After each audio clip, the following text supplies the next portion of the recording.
Okay, so I want to talk about dogma in relation to economic and political systems. So, a lot of people identify deeply with certain political or religious ideologies.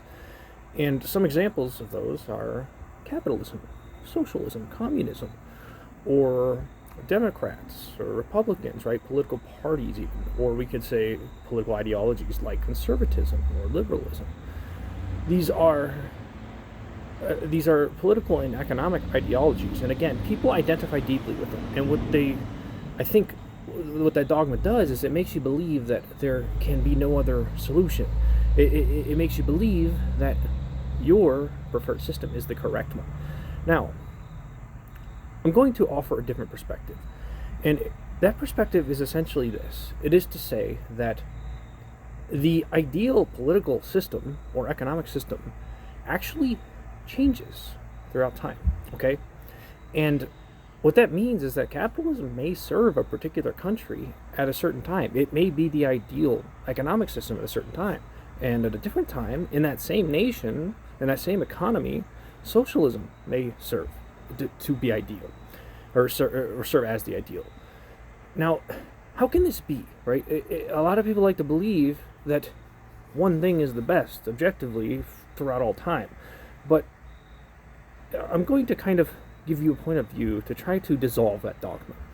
So let's talk about the United States right now. There's a lot of political division. There's a lot of division between these economic and political identities, right?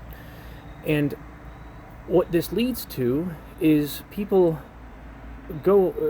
essentially organize in order to create a movement to use the government to control people, okay? And what that ultimately looks like is Democrats going into office and using the government to implement socialism, right? Or to implement welfare policies.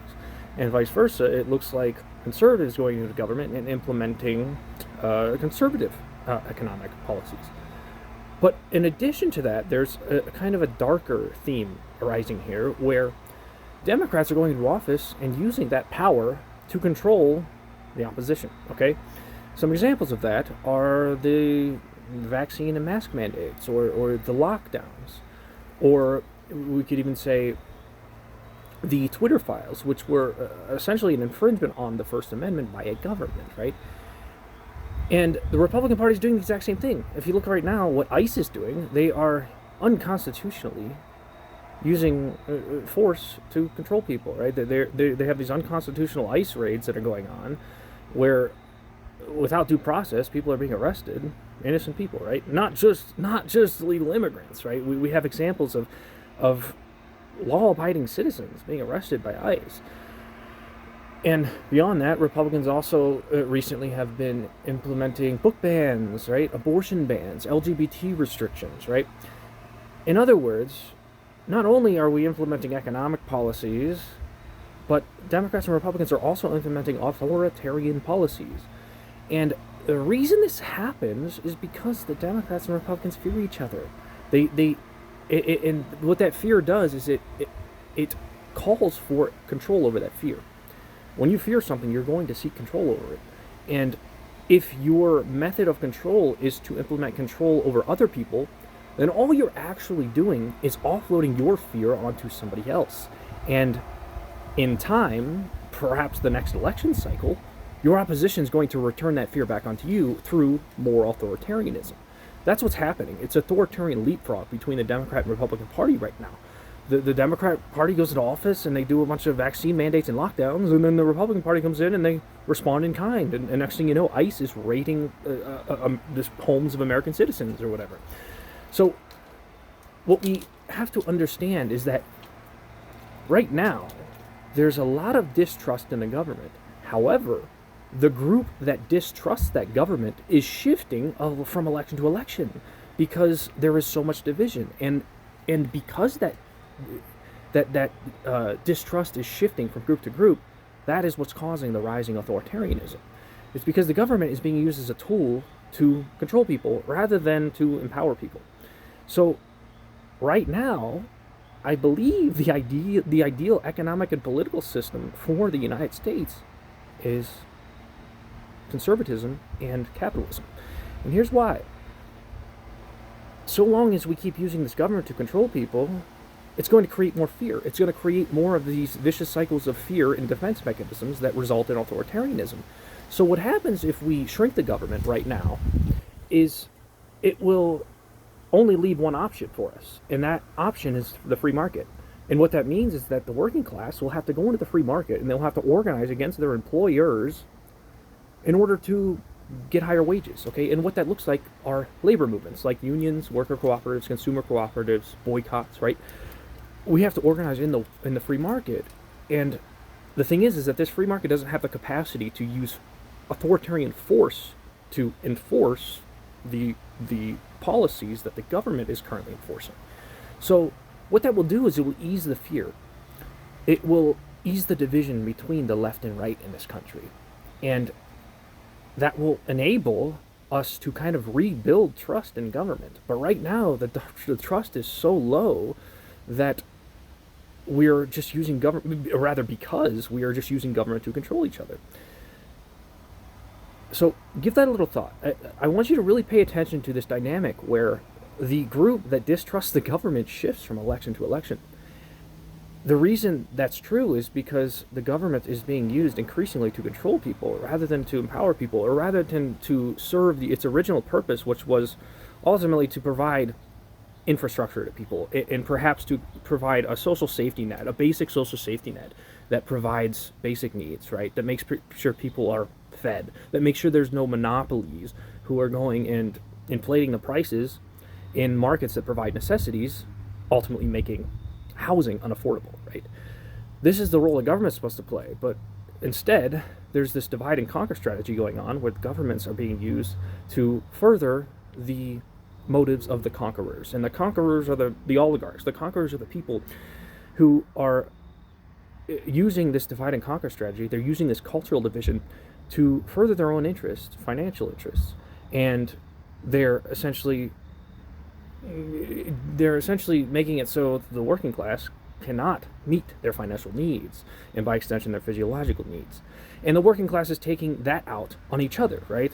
Again, Republicans and Democrats are both struggling in the working class, but they are blaming each other for that struggle because of these ideological identities, these political and economic ideological identities. Relieve yourself of those identities.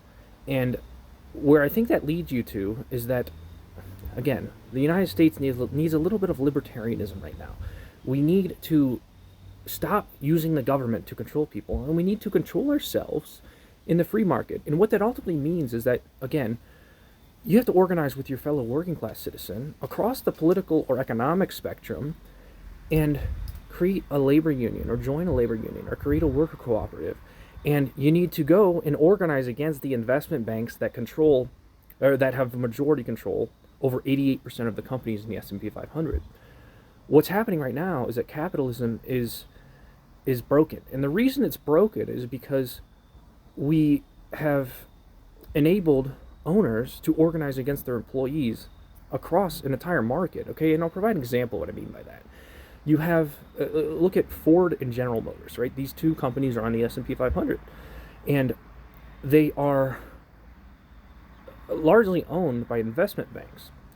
So what that means is that the owners of these companies, the shareholders, they don't have any motive to compete against each other. So Ford and General Motors are not really competing against each other. Instead, they're competing against their employees. They are shoving the wages down of their unskilled employees in order to garner profits, in order to garner returns on investment through dividends from their employees, rather than from beating their competition, rather than from Ford outcompeting General Motors, for example. And this is a pattern that's been playing out for a few decades in the United States, and it is why Ford and General Motors are not keeping up with foreign auto manufacturers. It's why Honda and Toyota are just running away with this. It's why they're just better at making cars. It's because there's no competition between Ford and General Motors anymore. The competition is between the owners of Ford and General Motors versus the employees who work for those companies. And that's why you have ultimately the United Auto Workers. The United Auto Workers serve as the capitalistic force that counters those investment banks. So I want you to get a little thought, okay? Think about, despite the fact that I critiqued capitalism here, I also provided a mechanism within capitalism that could fix it. And ultimately, I supported capitalism. I supported libertarianism and conservatism in this video because I believe that the authoritarian nature of government is being used in a very dangerous manner right now. What we need is to stop trying to control people with government. We need to stop banning abortion. We need to stop banning books. We need to stop controlling people, forcing people to get vaccines. We need to let individuals make the decisions they want to make. And what that will enable is an easing of the division. And through that easing of the division comes cooperation in the workplace. That cooperation will manifest labor unions, worker cooperatives, and ultimately wealth equality. And that wealth equality will lead to a trust in government, or rather a return to the trust in government. Because we used to trust the government back in the 1950s.